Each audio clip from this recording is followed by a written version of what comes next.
Why mono sub? You've heard it. People have said to you, sub needs to be in mono. But why though? Let's break that down. Today's video is sponsored by DistroKid, a digital music distributor who get your music out to all the major stores, and they do it at a price an independent artist can easily afford. Check the description below for a discount today. There's a few things with low frequency. First off, what range is a sub? A system with a subwoofer can be all the way up to 200 Hertz, and that's handling all of your bass. But bass and sub, usually we're talking the lower half, so like 20 Hertz, maybe up to 60, 80 Hertz range, depending on who you ask or what manufacturer you look at, right? Now, a mere 60 frequencies that fully cycle, that's all you've got to work with in that lower range. The lower the tone get, the harder it is to reproduce, the harder it is for you to hear and perceive as well. Now, the harder it is to produce because the more air needs to be shifted to create that ever expanding wavelength. For example, 30 Hertz through the medium of air generates a wavelength of about 11 meters. That takes some serious thwack from a cone to be able to shift that volume of air without rupturing itself as well. Now imagine two waves this long coming at each other from the monitors. One was just ever so slightly different in timing, like fractions of a second. There is a huge space from things to phase along, reducing the level or reinforcing it, also known as phasing, leading to unpredictable fluctuations, especially in your mix.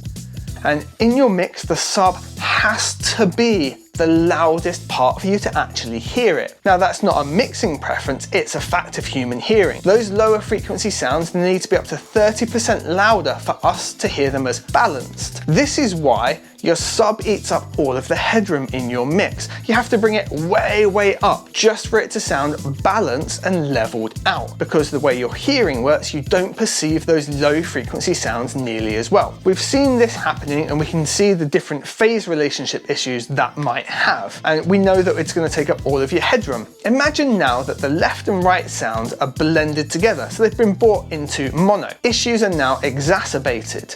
That low frequency sound that was already taking up all of your headroom in your stereo mix is now being reinforced at places and going way beyond zero or way louder and overpowering the mix. Our bass might disappear momentarily, can be the other thing, where the two phase out completely. So we've got all this big weighty sub giving you a huge wall of sound, and suddenly the two phase out ever so slightly and it disappears entirely. For example, here we've got a solid sine wave.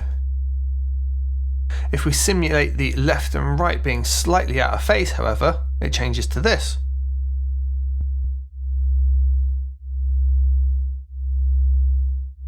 And that's going to be going on in your track. So it can overwhelm or completely underwhelm your track depending on the phase relationship. So yeah, okay, unders, whatever, but nothing's mono now, is it? Actually, no.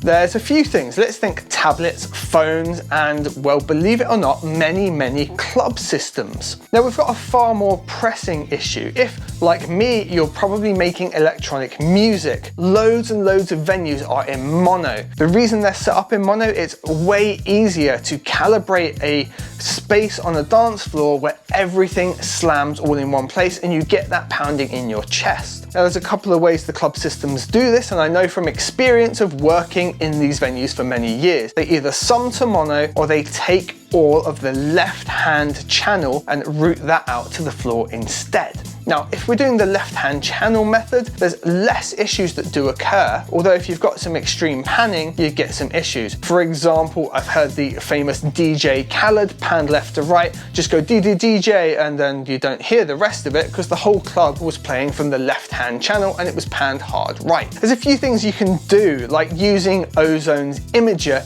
and checking the polar levels. There's a free version of that. It's a free tool. You should totally do it. It's critical you don't get this wrong and that you use some kind of mono summing in your mix. And to make sure you don't fall victim to the pitfalls of monitoring back your mix in mono, watch this video next and I'll explain the ways you can avoid that and get the best results. Take care.